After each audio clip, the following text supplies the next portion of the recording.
विदुषी गार्गी वेदों का ज्ञान रखने वाली महान दार्शनिक थीं। वैदिक साहित्य में उन्हें एक महान प्राकृतिक दार्शनिक, वेदों की प्रसिद्धि, एक व्याख्याता और ब्रह्मवादिनी के रूप में जाना जाता है, जो ब्रह्म विद्या का ज्ञान रखने वाली महिला थीं। बृहदारण्यक उपनिषद के 6ठे और 8वें ब्राह्मण में उनका नाम प्रमुख रूप से लिखा है, क्योंकि वह ब्रह्मयज्ञ में भाग लेती हैं, जो विदेह के राजा जनक द्वारा आयोजित एक दार्शनिक बहस है, जिसके दौरान वह ऋषि याज्ञवल्क्य को आत्मा के मुद्दे पर जटिल सवालों के साथ चुनौती देती हैं। ऐसा भी कहा जाता है कि उन्होंने ऋग्वेद में कई भजन लिखे हैं। वह आजीवन ब्रह्मचारी रहीं और हिंदुओं द्वारा पूजित हो गईं। गार्गी ऋषि गर्ग लगभग 800 से 500 ईसा पूर्व के वंश से ऋषि वचनकु की पुत्री थीं। उनका नाम उनके पिता गार्गी वचनकु के नाम पर रखा गया था। छोटी उम्र से ही उन्होंने वैदिक शास्त्रों में गहरी रुचि दिखाई और दर्शन के क्षेत्र में कुशलता हासिल कर वैदिक काल में वे वेदों और उपनिषदों में आध्यात्मिक जानकार हो गईं, जिसके बाद अन्य दार्शनिकों के साथ बौद्धिक बहसें की। गार्गी प्रतिथेयी और सुलभा मैत्रेयी के साथ उपनिषदों की सबसे प्रमुख महिलाओं में से एक थीं। वे वेदों और उपनिषदों में वैदिक काल के पुरुषों के समान ही जानकार थीं और पुरुष दार्शनिकों को बहस में बहुत अच्छी तरह से चुनौती दे सकती थीं। उनका नाम अश्वलायन के गुहा सूत्र में भी दिखाई देता है। वह एक अग्रणी विद्वान थीं, जिन्होंने शिक्षा के प्रसार में समृद्ध योगदान दिया।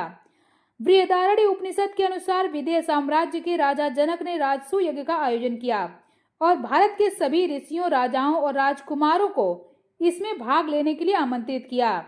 यज्ञ कई दिनों तक चला और आध्यात्मिक पवित्रता और सुगंध का माहौल बनाने के लिए यज्ञ की अग्नि में बड़ी मात्रा में चंदन, घी और जौ की आहुति दी गई। जनक, जो स्वयं एक विद्वान थे, ऋषियों की बड़ी सभा से प्रभावित हुए और उनमें से उस विद्वान को ढूंढना चाहते थे जिसे ब्रह्मा का सबसे अधिक ज्ञान हो। उन्होंने कहा कि वह उस विद्वान को 1000 गायों का पुरस्कार देंगे, जिनमें से प्रत्येक में 10 ग्राम सोना होगा। उपस्थित विद्वानों में याज्ञवल्क्य और गार्गी भी थे, जिसके बाद याज्ञवल्क्य को गार्गी सहित कई ऋषियों ने शास्त्रार्थ के लिए चुनौती दी।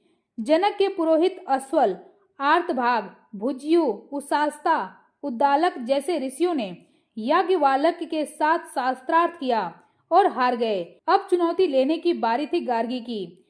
तब गार्गी ने याज्ञवल्क्य से विद्वानों के बीच उनकी श्रेष्ठता के दावे पर सवाल किया और उनसे बहस शुरू कर दी। गार्गी और याज्ञवल्क्य का आदान प्रदान वास्तविकता के अंतिम ताना पर केंद्रित था। ताना का अर्थ है किसी संरचना या इकाई का मूल आधार या सामग्री। याज्ञवल्क्य के साथ उनकी शुरुआती संवाद ने आत्मा की अनंत स्थिति जैसे आध्यात्मिक प्रश्नों को संबोधित किया। फिर उन्होंने पूछा एक ऐसा प्रश्न जो आमतौर पर ज्ञात ब्राह्मण संबंधी रूपक को संबोधित करता है, जो दुनिया के आवश्यक अंतर संबंधों को व्यक्त करता है। बृहदारण्यक उपनिषद में गार्गी याज्ञवल्क्य से कई प्रश्न पूछती हैं, जिनका उत्तर इस प्रकार था। चूंकि यह पूरी दुनिया पानी पर आगे पीछे बुनी गई है, तो फिर यह आगे पीछे किस पर बुनी गई है? याज्ञवल्क्य ने उत्तर दिया, गंधर्वों पर। उन्होंने आगे भी प्रश्न पूछे, जैसे कि सूर्य का ब्रह्मांड क्या है, चंद्रमा, तारे, देवता, इंद्र और प्रजापति क्या हैं? तब गार्गी ने याज्ञवल्क्य से आग्रह किया कि वे उन्हें वास्तविकता के बारे में बताएं और पूछा, हे याज्ञवल्क्य, वह जो आकाश के ऊपर है, वह जो पृथ्वी के नीचे है, वह जो आकाश और पृथ्वी इन दोनों के बीच में है, जिसे लोग भूत, वर्तमान और भविष्य कहते हैं, वह जो बुना हुआ है, ताना बाना है, वह क्या है? याज्ञवल्क्य ने उत्तर दिया, अंतरिक्ष। गार्गी ने इस उत्तर से असंतुष्ट होकर अगला प्रश्न किया, तो फिर किसके पार अंतरिक्ष बुना हुआ है? याज्ञवल्क्य ने उत्तर दिया, हे गार्गी, यदि कोई इस संसार में हजारों वर्षों तक यज्ञ, पूजा और तपस्या करता है, किंतु उस अविनाशी को जाने बिना उसका वह कार्य सीमित है, इस अविनाशी के आर पार अंतरिक्ष बुना हुआ है, ताना बाना।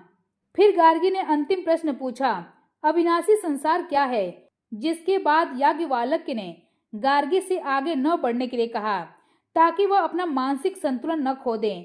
इस तरह उनकी बहस यहीं पर समाप्त हो गई और उन्होंने याज्ञवल्क्य के श्रेष्ठ ज्ञान को स्वीकार करते हुए कहा, आदरणीय ब्राह्मणों, आप इसे बहुत बड़ी बात मान सकते हैं यदि आप उनके सामने झुक जाते हैं तो। मेरा मानना है कि कोई भी व्यक्ति ब्रह्मा से संबंधित किसी भी तर्क में याज्ञवल्क्य को नहीं हरा सकता।